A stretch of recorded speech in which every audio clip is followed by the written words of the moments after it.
What's up, everybody? How's everybody doing? Just want to holler at everybody, man. Check in, see how everybody doing. What's going on? Uh, want to talk a little bit about sobriety, about being sober, what it takes to get sober. Okay, me personally, it took me to do 1 year of getting out of prison, moving down south with my old man, my pops, good dude. I moved down there with him, right? Now you gotta understand, down there with him, it's completely drug free, no alcohol in the house. He attends church, all that. Okay. So I was limited to what I could do there, which in the long run helped me out tremendously. I didn't like it too much when I first got out and went down there, right?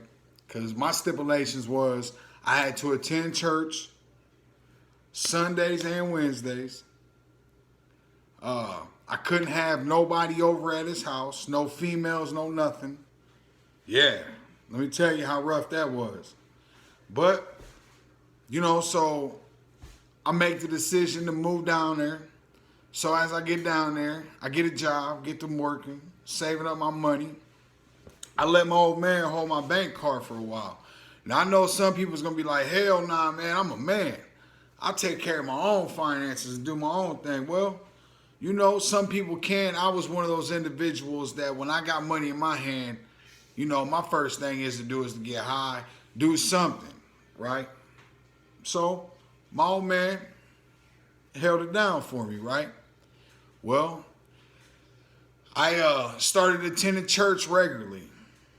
Well, I didn't really think at first church was going to be for me. But let me tell you something. In prison, I made some prayers to God, asking him to change my life, do this, do that. But here I am now. He changed my life and I'm out of prison. I'm debating whether I should go to church. I know it sounds crazy, but it is what it is, right? That's the facts. So I start going. Well, I start hearing certain things in there that really start to make sense to me. I start meeting people in church that maybe not walk the same exact lifestyle that I did, but it was similar to it in a sense. It had something to do with it, right? So I started listening to them, talking with them at church, cutting it up.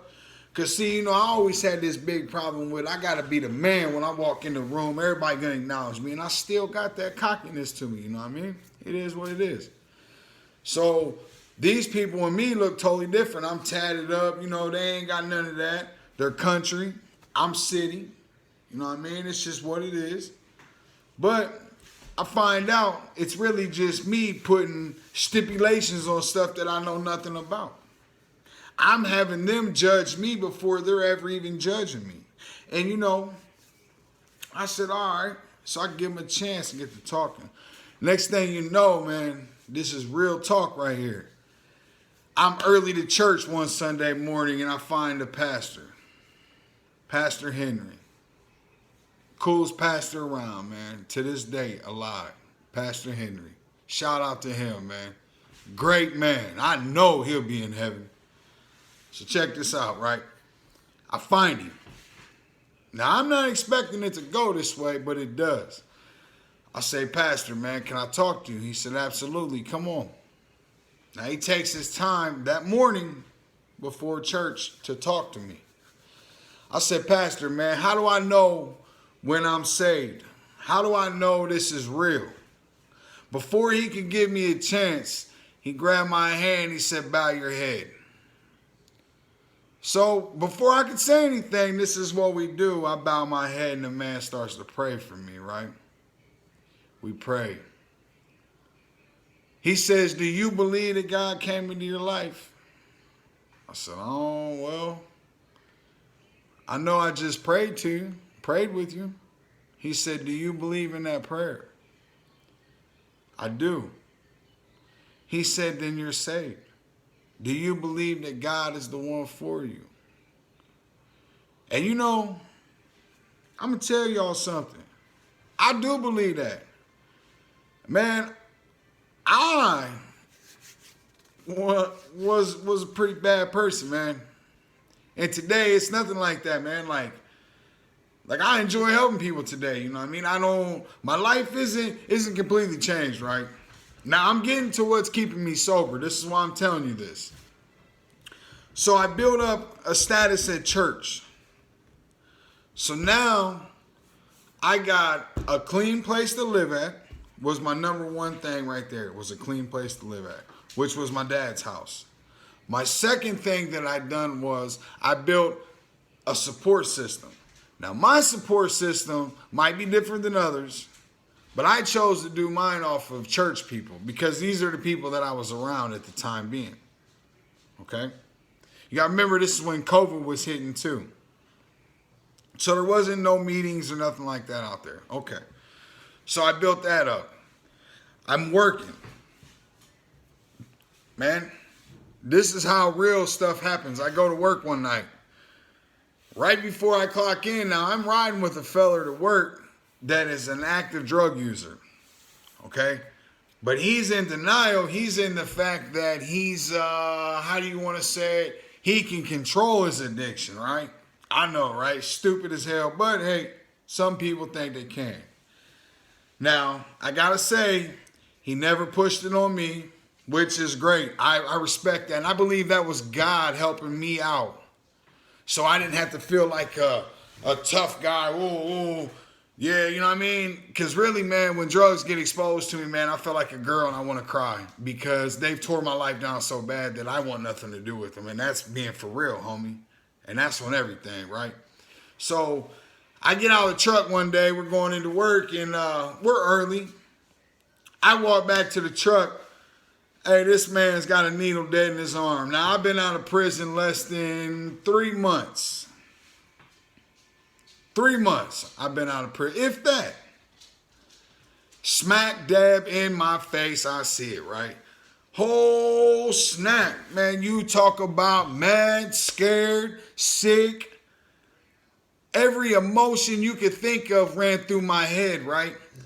Then I start getting this emotion, I should crash him. I should just go over there and just crash this fool because he is playing with my life. But you know what I did, man? As I'm walking circles in this parking lot, because I'm going to be honest with you, the addict in me came out also.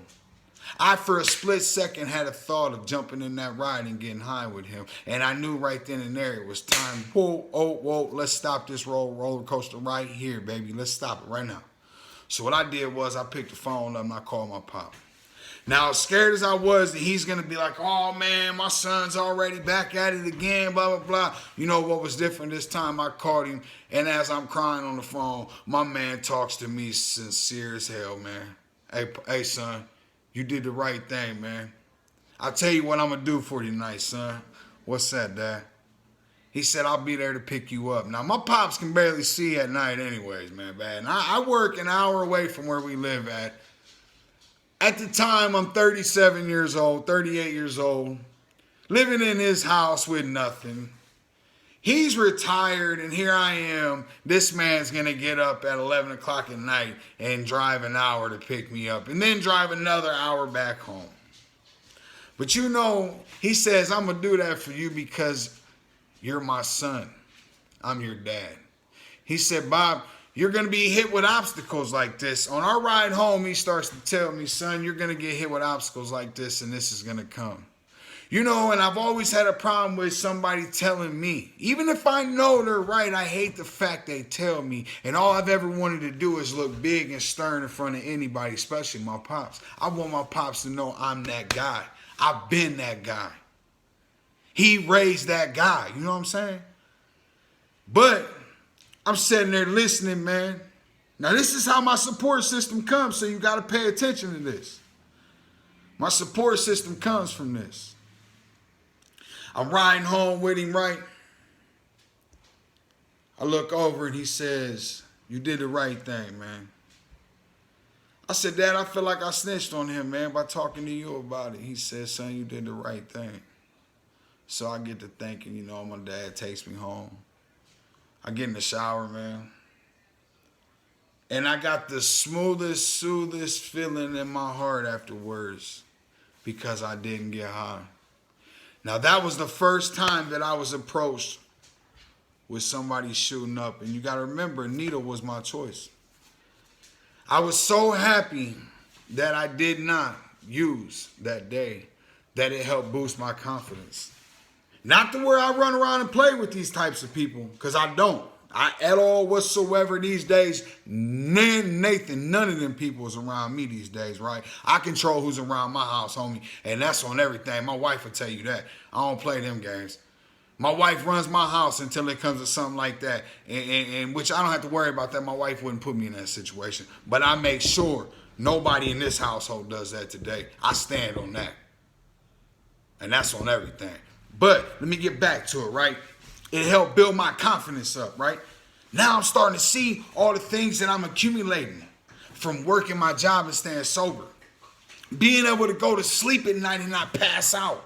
Man, that was something I ain't did in so long, y'all. You got to hear me. If you know what, a matter of fact, you can't just hear me on this. You got to feel me on this. You know how long it's been since I stood up and turned a light off and said, all right, Bob, we going to bed. Man, that's awesome. That is an awesome feeling. You got to hear me on that. When you set it all down and you stay sober. I'm sorry for getting amped up, but this is how this makes me feel, man. I gave my whole life to these streets, man. My whole life came behind this. I'm 40 years old and just now am able to have a wife and have a job and have bills and have somebody depend on me, man. But it's all right. Because if you was in the same spot as me, you can start over too. Now hear me out. This is how the support system's coming. I built it with my pops.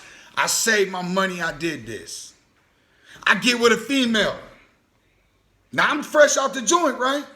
You know I'm trying to get with one. I'm trying to clap something. I'm trying to keep it real with you, and I'm trying to keep it all the way gutter with you. This is my life, and this is how I did it right here. Now check this out. She picks me up. We're riding now. This is a little town we're in. So you get to know the area as you pull through it, and you know where certain things are.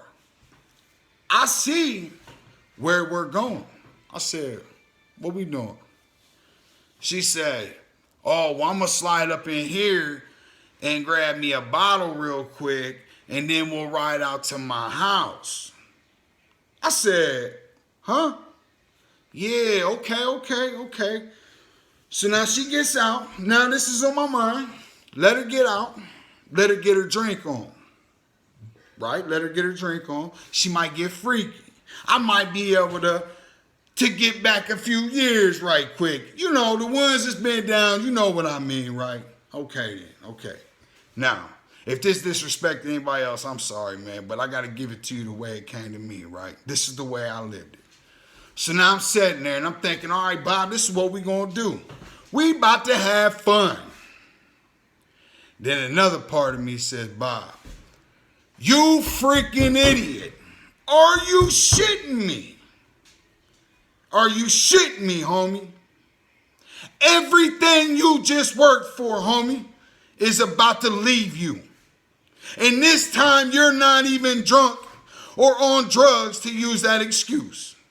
Now it's because you're an idiot. You're going to let one piece of ass take your whole sobriety in life. Now you got to pay attention to this, because some might say, what you mean your sobriety? How are you taking if you ain't drinking? Because check this out.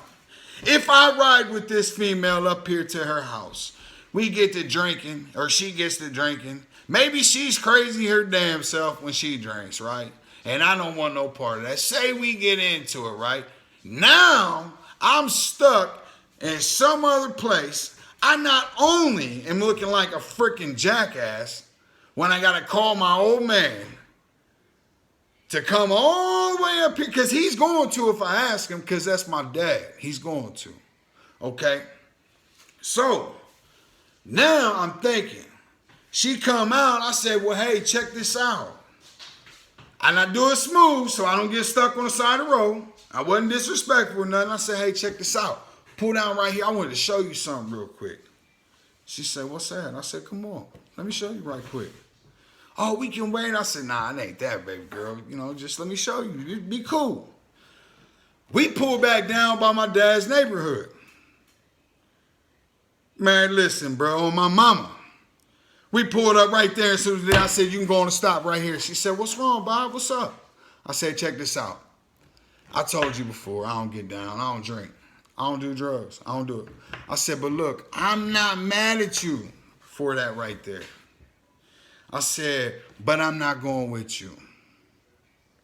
I said, here go your gas money for even coming down here to pick me up, I guess, right?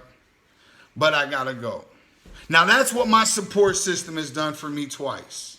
Do you see what I'm saying? Now, if you paid attention to this, the first time was with somebody shooting dope. The second time was with a female.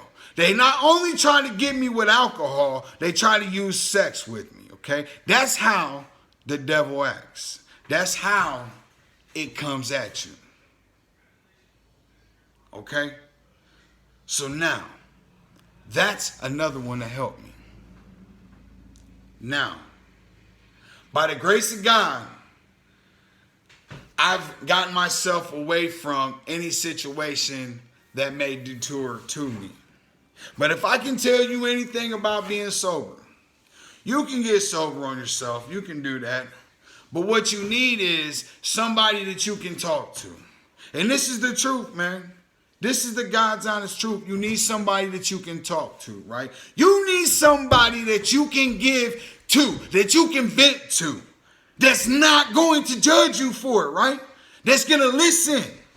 But then when they're done listening, they're going to say, hey, now you tell me something. Is this the best that you can do? Did you give it your best? You got to be held accountable these days if you want anything out of life. Now, I look around. Yeah, I got a house. We're sitting in my kitchen. Beautiful home. First time I ever had one.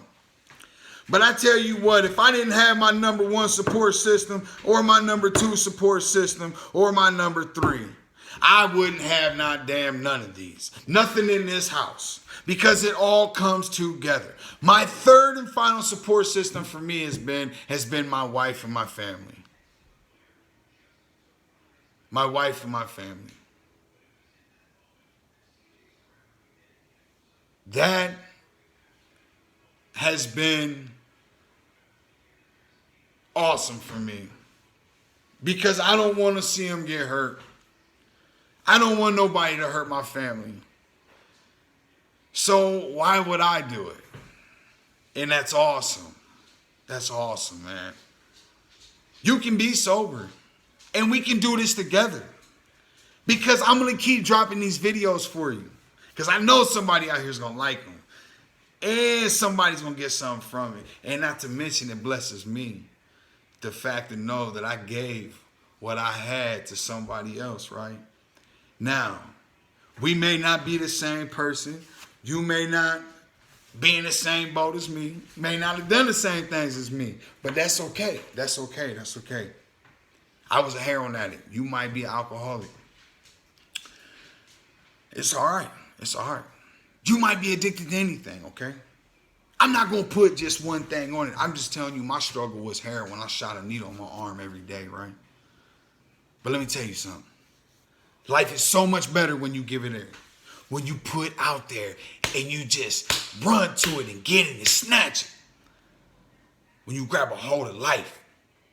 And you finally see in your eyes, your own eyes, what you've been missing this whole time, baby boy. Oh, it's lovely. With that, I love you guys, man. Keep it real. I love you. That was my foundry right there on how I stay sober. If any of y'all was wondering, that was 3 of the ways that I do it right there. Now, I could have more ways, people might say, but I know these 3 right here has worked for me so far. I'm still in my recovery. I haven't even been sober 3 years yet. But I tell you what, it's been the best damn 2.5 years I've been in my life. Believe that. We're going to have many more. I'm in the works of getting more stuff together, maybe get more people on here that I can interview and talk to about their sobriety. I hope you guys take something out of what I'm giving out here. If not, I'll take all of it then, because it helps me help you. I love you guys. Keep it real.